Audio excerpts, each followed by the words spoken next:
strange that one who is unattached to the things of this world and the next. So who is the one who is unattached? He doesn't distinguish between appearances within this one appearance, isn't it? The sage has said this before, to see two where there is only one. That is the root of attachment. So as we see that this is one appearance, to break it up and make division where there is none, to make that division itself is attachment. Because that division itself is interpretation. It is a judgment, it is a resistance. So he says, strange that one who is unattached means that one who is experiencing this entire realm as one appearance. To the things of this world and the next. Unattached to the things of this world and the next. Now don't feel like you have to die and go into the next world. You don't know. Maybe this moment we are going into this next world. This is a new world right now. We don't really know. We're only reliant on our memory to confirm these things. But even if that doesn't appeal to you, you know that when this state ends, this waking state, then another state comes called the dream state. So that is a whole new world. It can seem as real. All the objects in dreams can seem as real when we are experiencing the dream state. So things of this world and the next, and also of, we've had this experience of nothingness, where no attachment is possible at all. So what is happening is that this waking state is appearing, dream state is appearing, nothing state is appearing.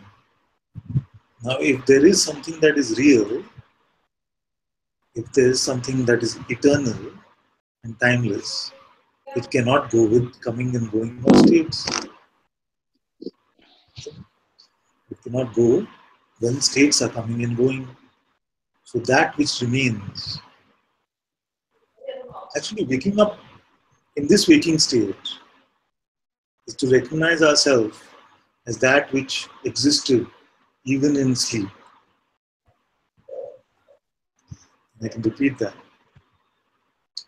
Waking up in this waking state must start with the recognition that I am that one that continues to remain even when there is nothing, like the state of dreamless sleep. To see that brings us to the recognition of our unchanging, timeless nature. The rest of the states are just coming and going. So one who is unattached to the things of this world and the next, and as we recognize we are this, and we see that this constant, unchanging one does not need anything from any state which is coming or going, then it is natural to see this entire play as one play and remain unattached from it. Who can discriminate between the transient and the timeless? So yesterday we looked at this, we actually broke down everything and said what is transient. We went from this home being transient, this world being transient, this body being transient, all our thoughts being transient, emotions being transient, everything coming and going, ultimately even our sense of existence being transient. So what is that which is intransient? Is there anything? So if we were to call everything that is transient an appearance, is there something which is prior to appearance? Who are all of these appearances appearing to?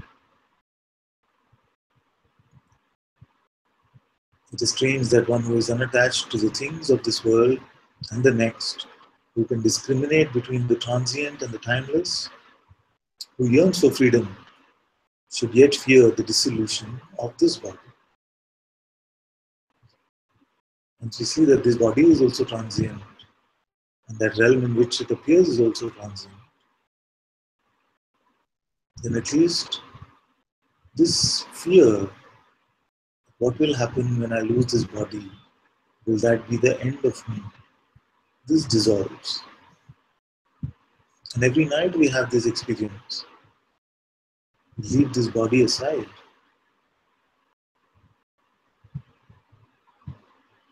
And yet we seem to enjoy this, leaving the body aside, leaving the world aside, leaving all that is changing aside. So there is nothing to fear in this.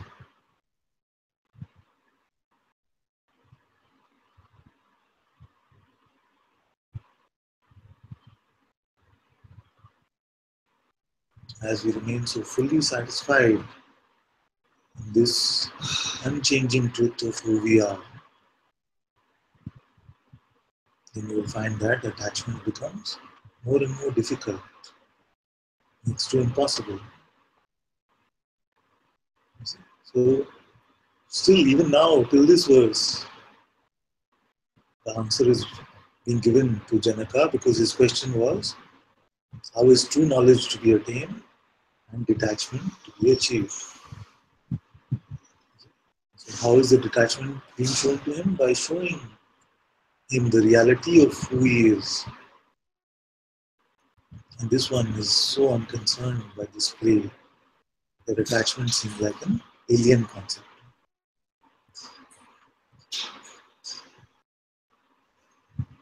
So he continues, the sage Ashtavakra continues to prod Janaka now. Because Janaka had the experience of the direct recognition of the self. And he spoke some words from that direct seeing. So now the master is prodding, is pushing the buttons to test the disciple. Is it just lip service? Basically, that is the message. Is it just lip service? So in all of these questions, that is what is at the root of it. Are you truly seeing this reality as the sage is sharing? Or are you just speaking some fancy words? The one who is unattached to the things of this world and the next, who can discriminate between the transient and the timeless, who yearns for freedom, should yet fear the dissolution of the body. So this death is a very, very primal fear.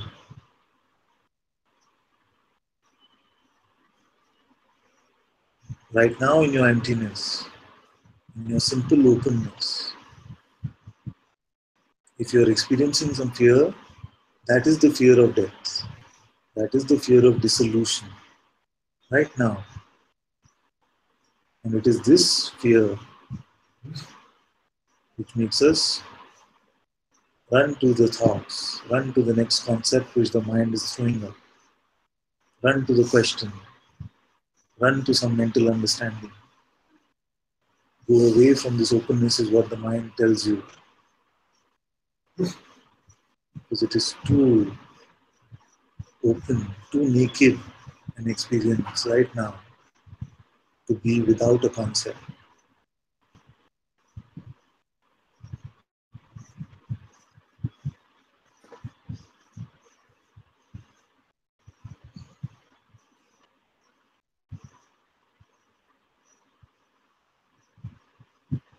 And yet, as you start getting more and more used to this, it will become so natural for you that going to concepts will start to feel like that. That going to the mind and going to, you sit and you want to purchase some thoughts, that will seem like a terrible experience.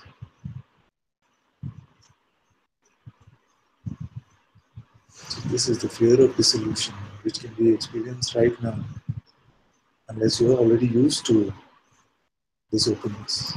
So don't run from this. Don't run to next.